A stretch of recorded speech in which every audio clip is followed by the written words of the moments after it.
Alright, let's watch this. These niggas claim 300, but we BDK. Before we get into this video, BDK. I just uploaded BDK. to my second channel, Trap More. That shit's so hard. Uploading there a lot more this year. Really appreciate it if you went over there, subscribed to that channel, and gave those videos a watch. Let me know what you think in the comments over there. I really appreciate it. Link to that channel in description. Thanks. In the first edition of Gangs of Chicago, we took a look at the formation. R.I.P. Duck, R.I.P. Vaughn. Hey, they some Chicago legends. And the Gangster Disciples, or GDs. These two organizations of warring gangsters pretty much ruled the streets of Chicago from the end of the 1960s all the way up to the 2000s. Thing is, when the Chicago police Free Larry. tore down their R.I.P. King David. and the literal buildings that they operated from, this left the next generation of BDs and GDs in the 2000s and 2010s with no leadership or organization. Did they take that shit out brick by brick? When the Chicago police and that shit was brick by brick. And the literal buildings that they operated from. This left the next generation of BDs and GDs in the 2000s and 2010s with no leadership or organizational structure. As the new generations of both black they killed David, they got Larry. Bro, that niggas had no leaders. To control smaller territories, making new alliances, Lamron. with new ops. And you might remember in the last edition of Gangs of Chicago, we took a closer look at one of those small GD sets, Oblock from Parkway Gardens, and their deadly feud with the GD set Tukaville, made up of members from the STL and EBT territories around 63rd. That shit, no, Wix, look, bro. I never understand why, gangs will beef with niggas. Like, that's right there, right? Okay, like that's understandable, right? Like, Chicago niggas make sense with it, but New York niggas are beefing with niggas 2 hours away from them, right? But like, damn, I never understand why niggas will beef with niggas right here. Like, them niggas are right there, right? I never understand that shit because y'all safety's at risk. Like, once you step out your fucking door, once you step out your fucking neighborhood, you're in enemy gang territory. I never understand that, but like, shit. Around 63rd. And today we're going to be taking a closer look that ain't my issue. Between two prominent Chicago drill sets. A collection of numerous black disciple crews known as 300, more specifically their Lamron set from Normal Ave, who had an Normal beef with a collection of gangster disciple sets which would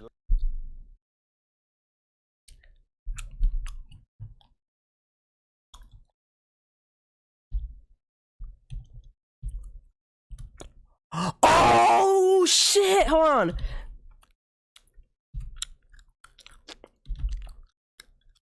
These niggas, oh shit. These niggas are so fucking smart. Y'all niggas never like, I just peeped that. Y'all niggas just peeped, like, y'all niggas just, Lamron is normal spelled backwards. I really just peeped that. Later end up going by the name Jojo World, named after the killing of their most prominent member Lil Jojo, who R.I.P. Jojo was known for repping the GD set Brick Squad from 06. Excuse me. The story of Lil Jojo is one of the craziest stories from Chicago gang lore. It features numerous murders, wild high street shootouts on the highway, and scathing diss songs dropped on both sides of the war. This is a feud which was these niggas claim 300, but they BDK. I fucked up. I fucked up the lyrics. These niggas claim 300, but I'm BDK. BDK. Provided a cautionary tale to gangsters all over the world. Be very careful. Computers was fire too. Oh, don't get me wrong, bro. Computers, oh my god, bro. Computers was fire. Computers was fucking fire, dog. Can escalate into a real-life situation with fatal consequences. So this is the story of how Lil Jojo's block became Jojo World. Now, if you're a drill music veteran that's done a few tours of duty in Chiraq, then 300 might already be a familiar crew to you. Word. 300 tends to conjure up the image of a bunch of chest-kicking Spartans, but in Chicago, the phrase 300 or 300 was made popular by Chief Keef, whose song 300 I'm 300 years old. Disciple crews who clicked up and decided to start making music together. But beyond the music, 300 is actually a cluster of Chicago street gang sets. Okay. Lamron, who are actually the first set to begin claiming 300 as their namesake, located on Normal Ave just 300 Lamron. Brick Squad territory. MG District. 600 Brick City. Oblock. Alright, Tukaville, SCL, EBT, Mob, No Love City. Go back, bitch. Oh, 069 Brick Squad. Aye. Dog Pound, aye. Brick Squad territory. Lamron obviously being normal backwards. Now, Lamron is most notable for its star rappers Lil Durk, aka the voice of the streets, and Lil Reese, aka the Grim Reaper. And just like the Chief Grim Keef, Reaper Durk and the Reese are not voice. afraid of flexing their 300 associations. That is okay. With Reese telling the world on his hit song Traffic that 300 is Lamron, aka normal spelled backwards. As the Chicago drill, street, and music culture begun to evolve, I didn't like. begun to see themselves as I didn't get it to like now. Most notably, you feel me? Oblock, who we discussed extensively in the last video, home to the likes of King Von and most importantly, Chief Keef. Chief Keef put Chicago drill on the map more than anybody ever had before. You know, hella niggas think Lil Durk is from oblock. Like the amount of dumbass niggas who did not know Lil Durk is not from oblock is crazy, especially the YB bear niggas. Oh my god, them niggas be grinding my fucking gear when it comes to that shit, bro. These niggas be fucking pissing me the fuck off, bro. Niggas saying,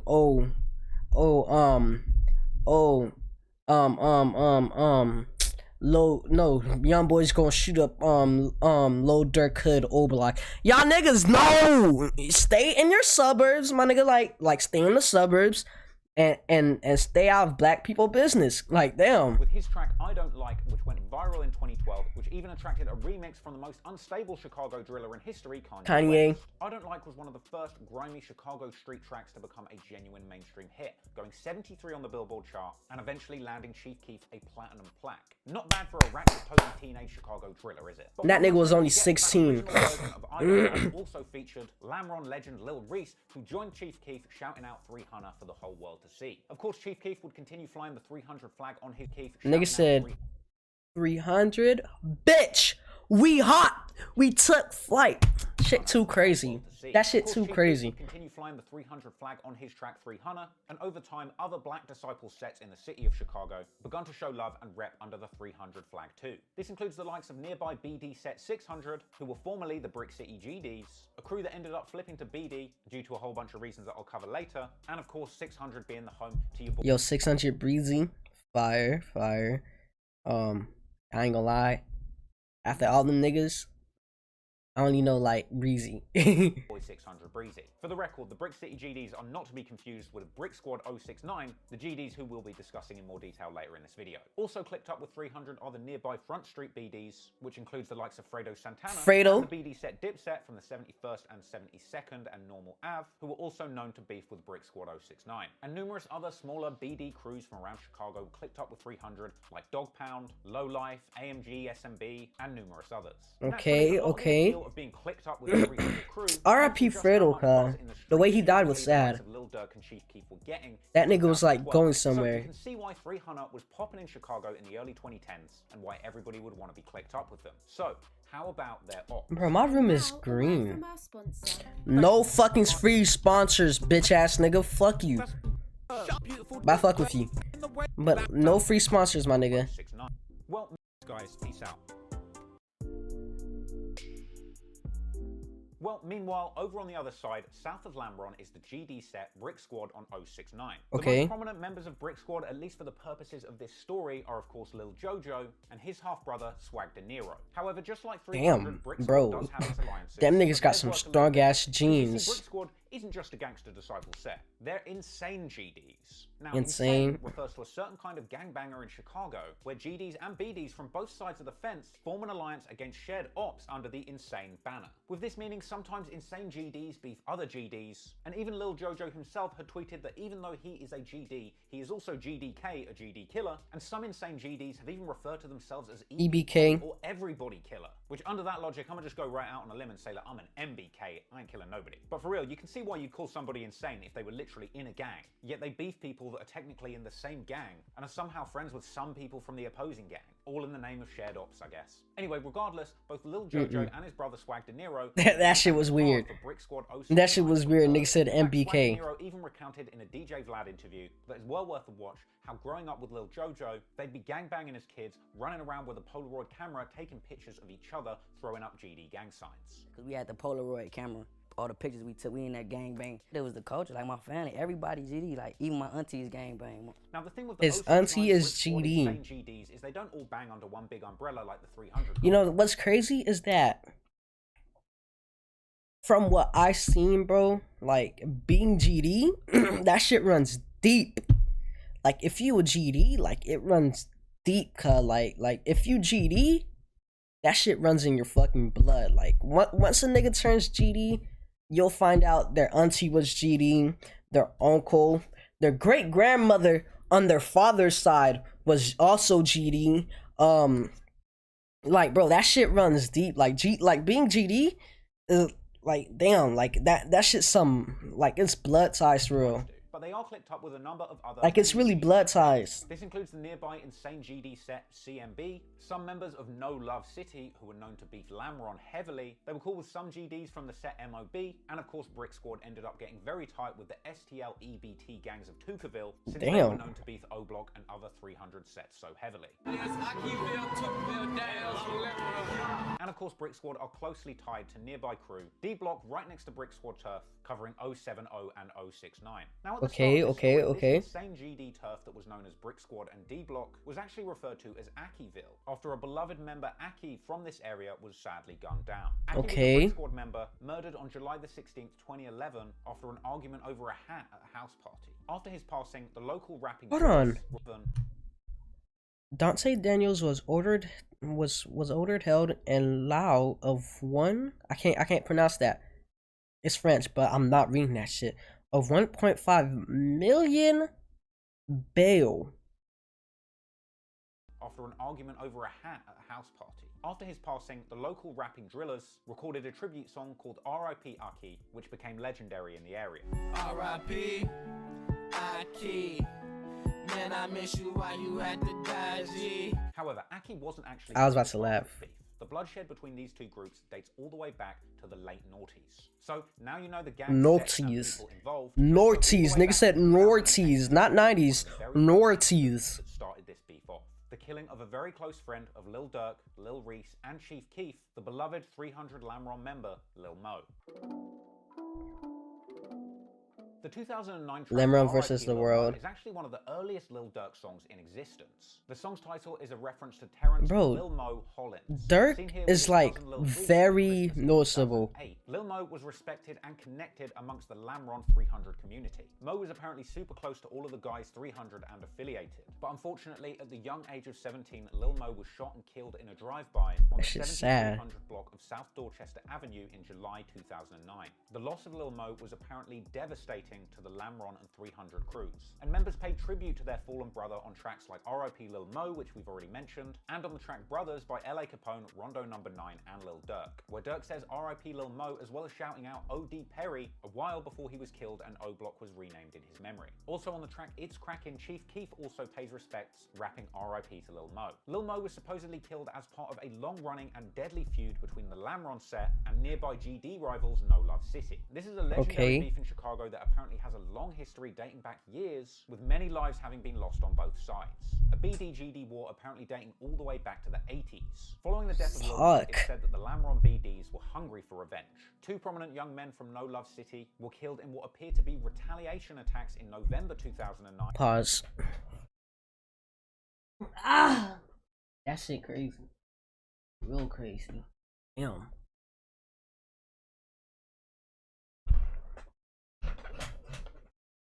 A 21-year-old man named Ronald Young, known on the streets as Lil Ron, was shot dead in his home, and another 21-year-old by the name of Ricky Coleman, known on the streets as Lil Ricky, was shot up in a walk-up style assassination at a gas station 810 West and 59th Street. Now, with all of this violence going on in the streets, eventually, this feud would make its way into music. But remember, at this point in 2009, Chicago drill music was still in its infancy. This is years before King Von and Chief Keef made it cool to dish your ops and talk about smoking on Tuka on songs. But it turns out that it was actually Lil Lil Durk, the voice, durkio himself, who really pioneered drawing out your chiraq ops on wax by calling them out by name. Because as early as 2009, Lil Durk was on that song R.I.P. Lil Mo, dissing No Love City, who was supposedly responsible for taking his friend's life.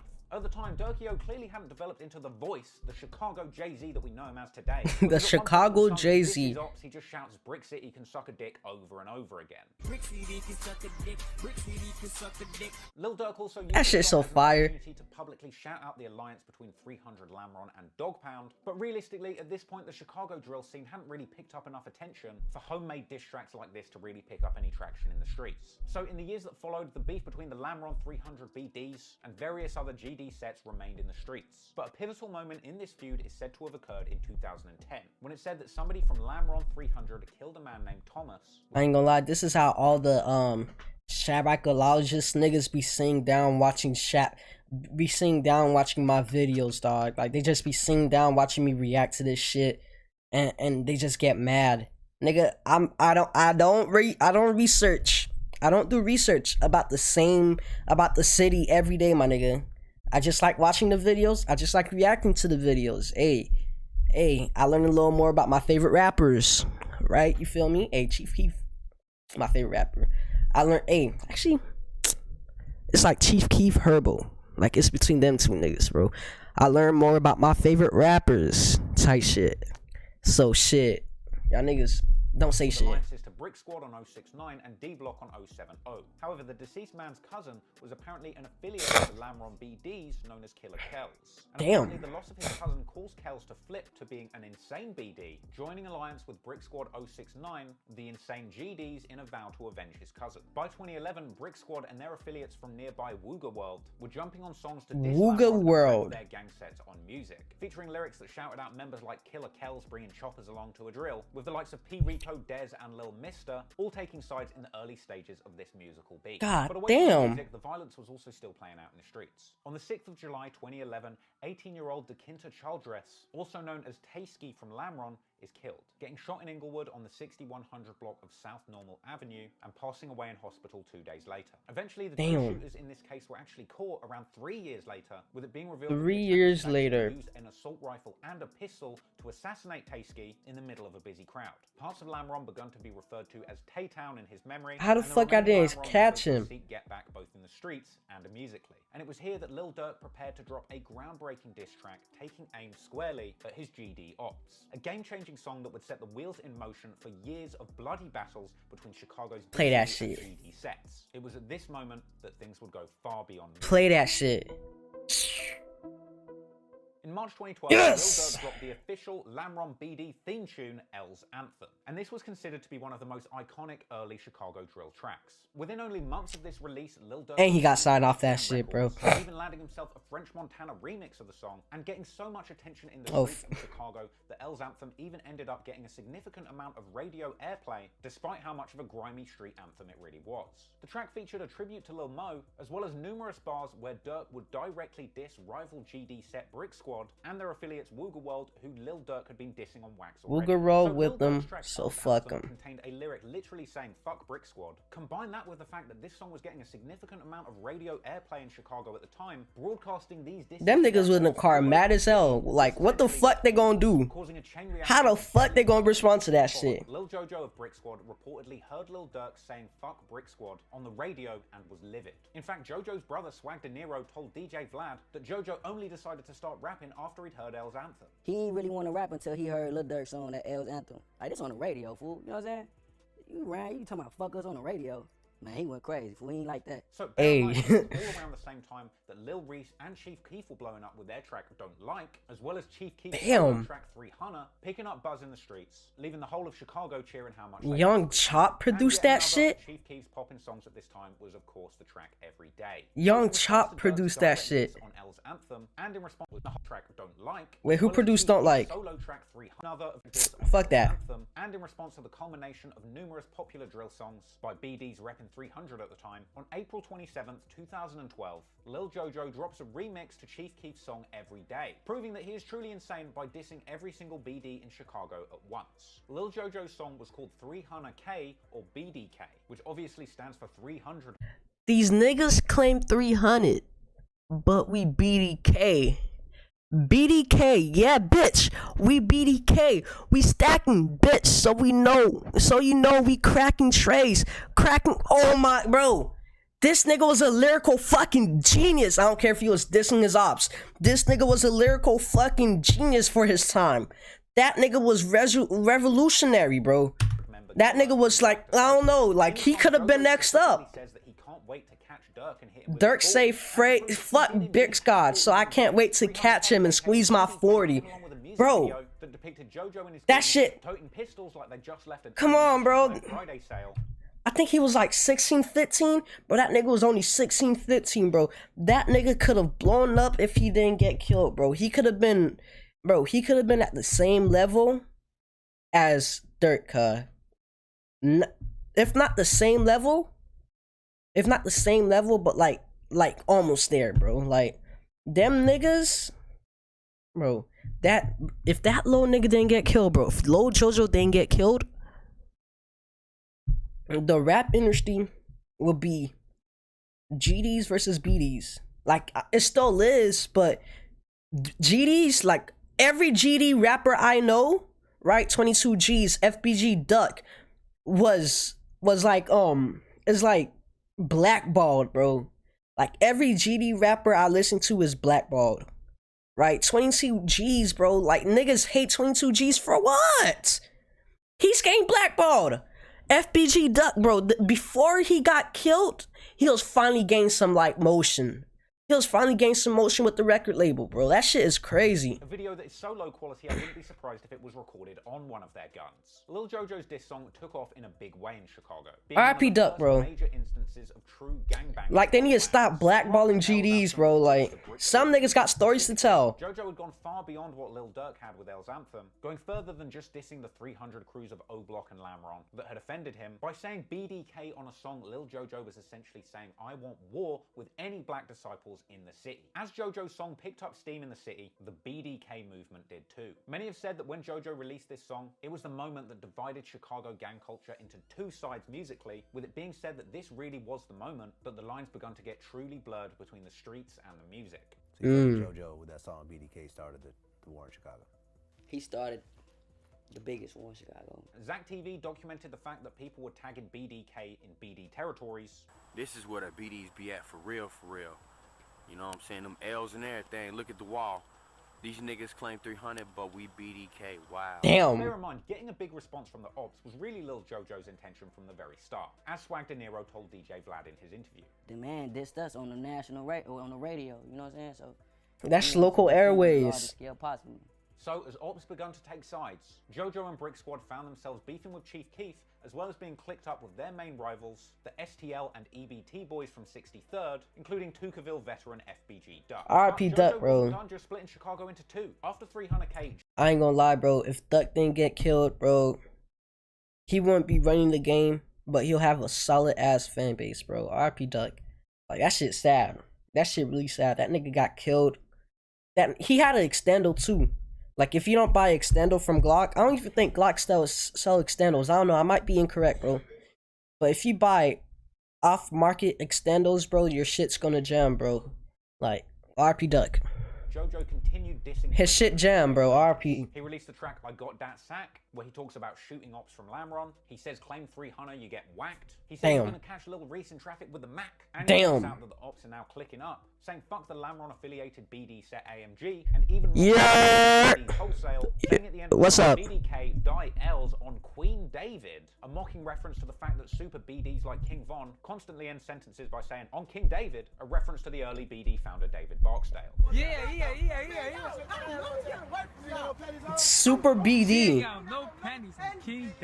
In addition to Whoa. That Sack, Lil Jojo yeah, I'm also good. A song and music video called Tied Up, which had a tied up Chief Keef lookalike in it, and even off wax, Jojo couldn't help himself getting drawn out on Twitter, constantly flexing his Twitter fingers like Meek Mill and dissing his ops online, calling out Durk for saying fuck Brick Squad on L's Anthem, and saying publicly that he will put him on a shirt on some YNW Melly shit. I'll put him on a shirt. Recklessness with his Twitter fingers would soon become a cautionary tale. Soon, Jojo would find himself in a Twitter-based nigga posted with his life being taken.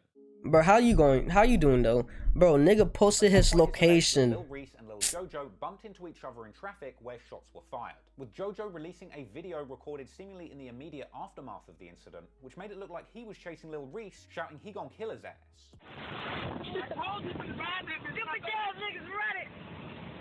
Oh my god. Oh my god, bro. That's that 2012 iPhone quality.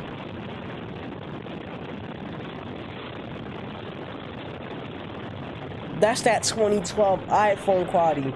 Nah, that shit pissing me off, bro. That shit pissing me off. Take that shit off my screen.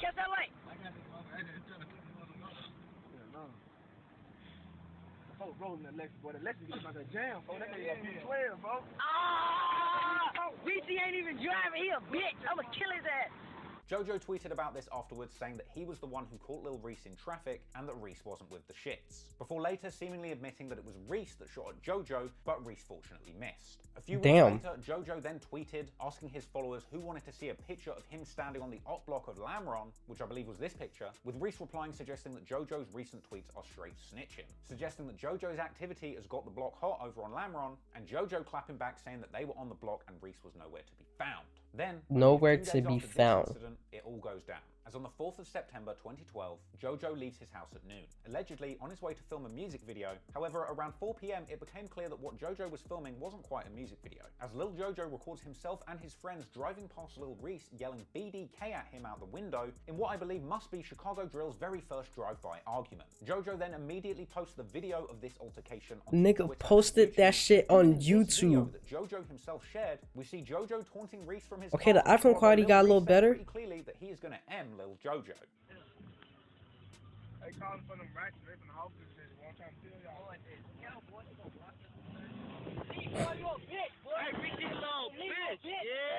That nigga was his. I think he was with his dad though.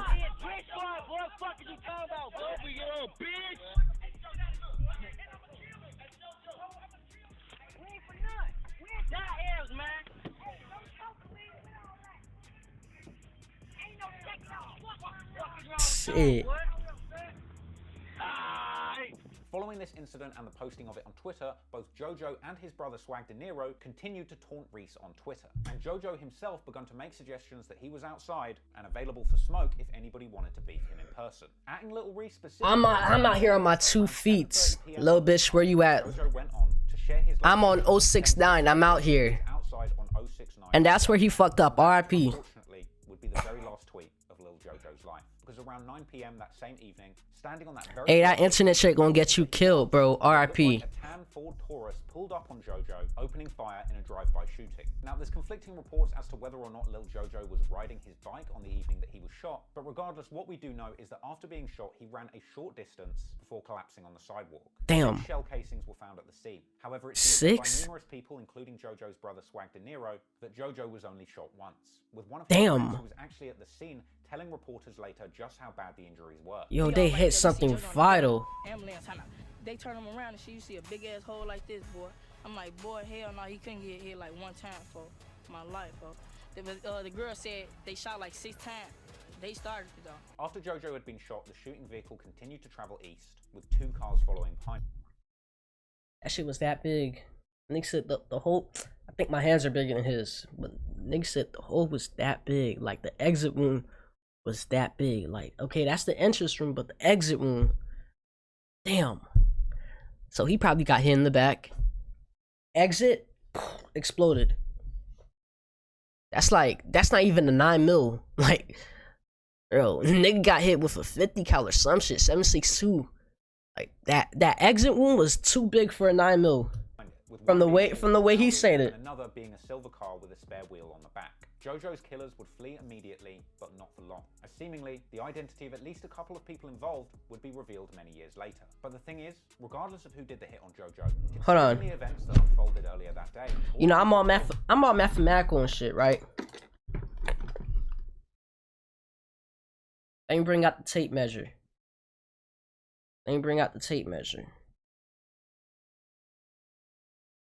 Right. He said the exit wound was this big. So, damn. That's a 3-inch exit wound. right? Compared to your fucking body, bro. Right? Compared to your fucking body, 3 inches is a lot of blood to lose. Like a 3 inch to 4 inch, like depending on how big I make my hands, bro. Like 3 inch to 4 inch, 3.5 inch. Let's say that. Compared to your fucking body, right?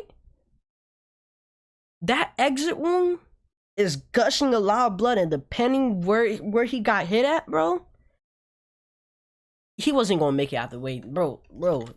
Depending on how long it took for the hospital, for the ambulance to come in, bro, that nigga was dead. No, like, no offense, bro.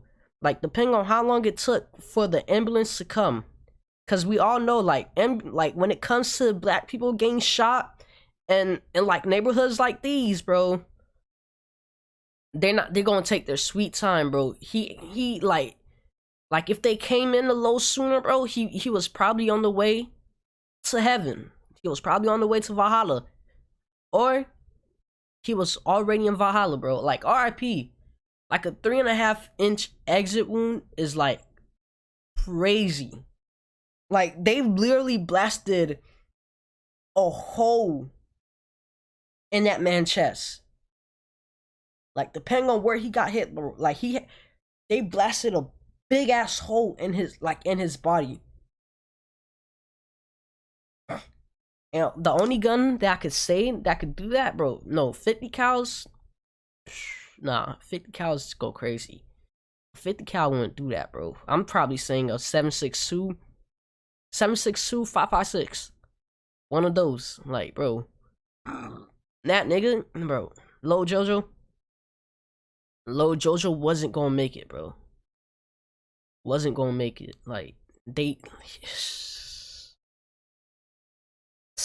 Yo, that shit is sad. That shit is sad, bro. That shit is sad. Because, like, look, a 3.5 inch exit wound, like 3.5 inch, bro. That is about the size. That is about the base of my mic, right? This shit right here is 3.5 inch.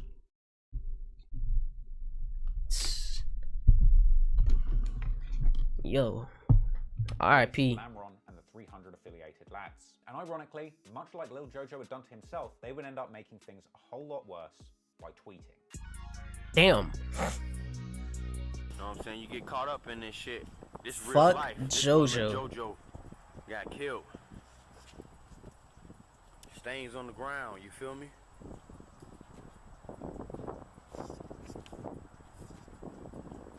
Shit. This it right here, this real. This ain't fake. After Stains on the ground. BDs from Oblock were quick to mock his death online. King Von made fun of the fact that Lil Jojo had allegedly been shot off his bike in a short clip shared to social media. King Von, not Jojo. Ah, shit. And he was moving? Like, he was, like, actively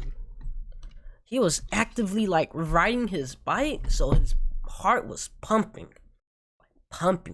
dog. Oh my god, that made him die faster, bro. That shit, bro. R.I.P. dog. About Jojo and fuck him. And Chief Keef fired off a now legendary cold-hearted string of tweets saying, "It's sad because Jojo wanted to be just like us. Hashtag laughing my ass off." Followed by another message just saying, "Ha ha ha ha ha ha ha ha ha ha ha ha ha.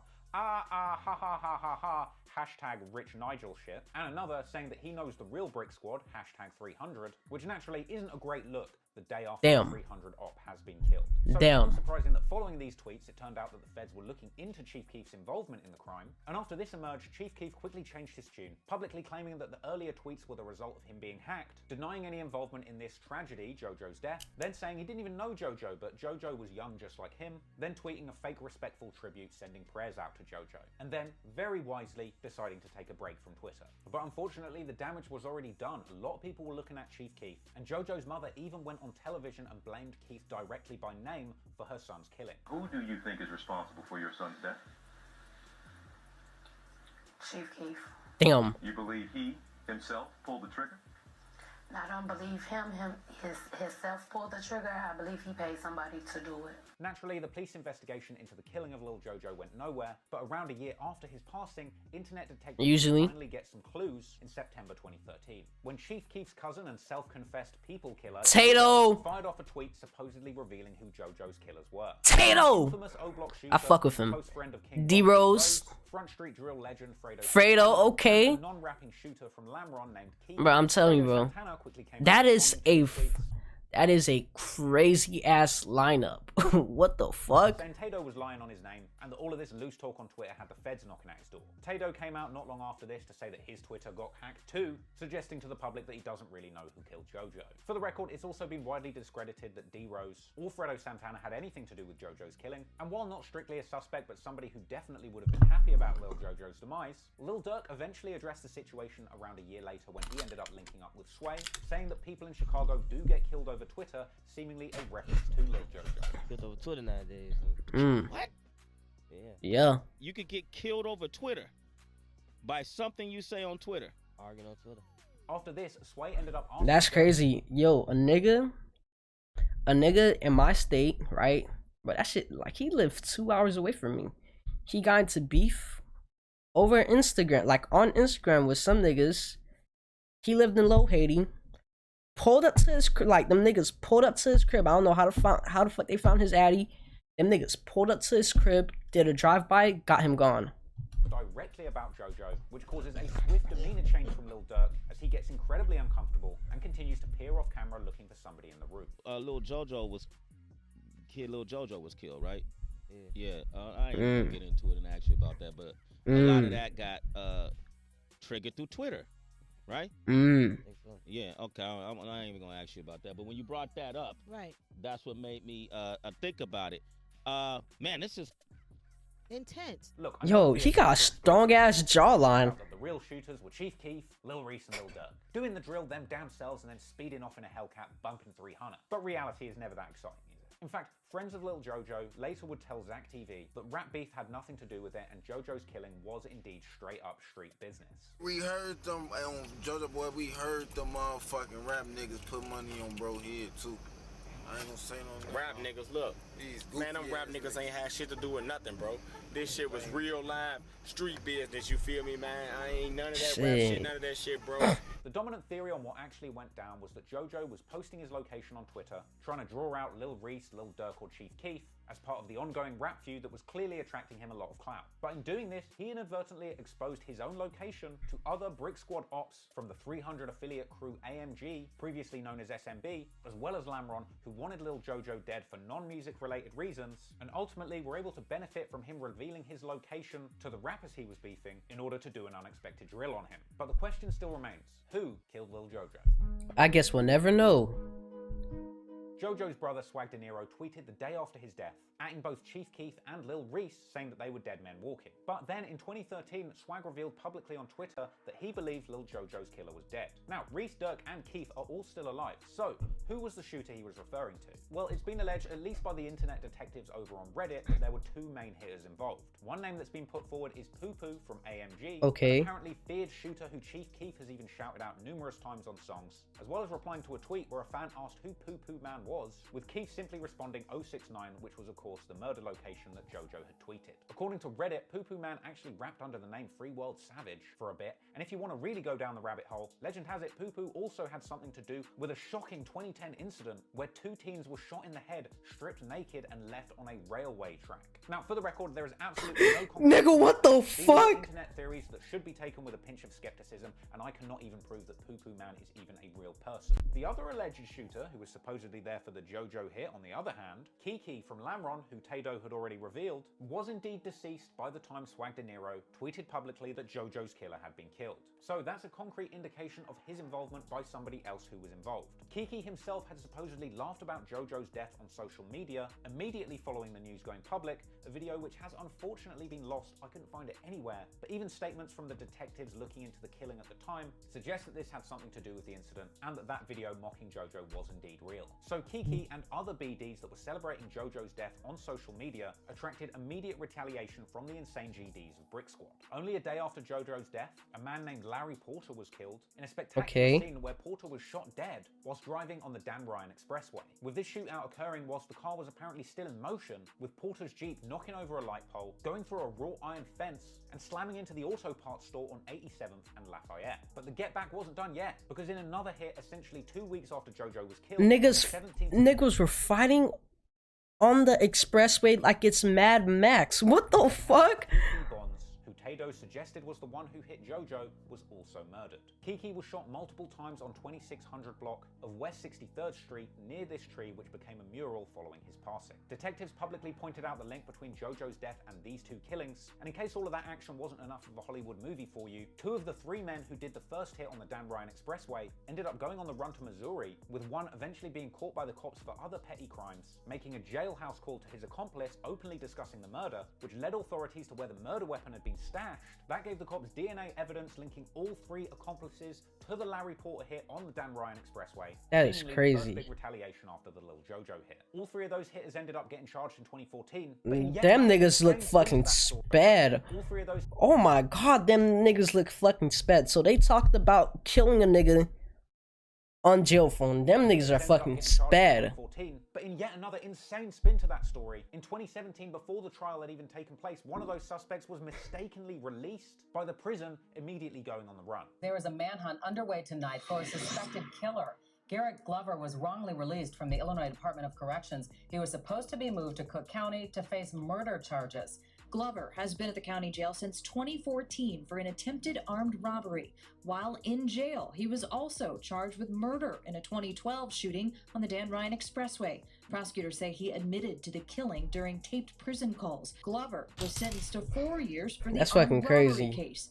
He went to the intake center at Stateville in South Suburban Crest Hill, where IDOC officials say he was released because he was only required to serve 50% of his 4-year sentence, which he completed in the Cook County Jail. Smith says Glover walked out of the Suburban State Facility Friday afternoon and hasn't been seen since. Damn. All that goes to show you just how insane and tangled up some of these street situations can end up getting. Anyway, in the years that went by following Lil Jojo's passing, the fallout from this incident saw numerous bodies dropping from both sides, with many looking back in hindsight to say that it was Lil Durk's song L's Anthem that really was the inciting incident for the Chicago gang beef that ultimately resulted in dozens of people dying on both sides. Even a female friend of Kiki, who was believed to have killed Lil Jojo, Durk started everything. Chicago Tribune from his memorial site. Off the back of that, she ended up getting the attention of the ops, who came through and gunned her down on the same Dan Ryan Expressway. What the fuck? Had been killed on. And she wasn't involved. She was a pregnant mother of 5.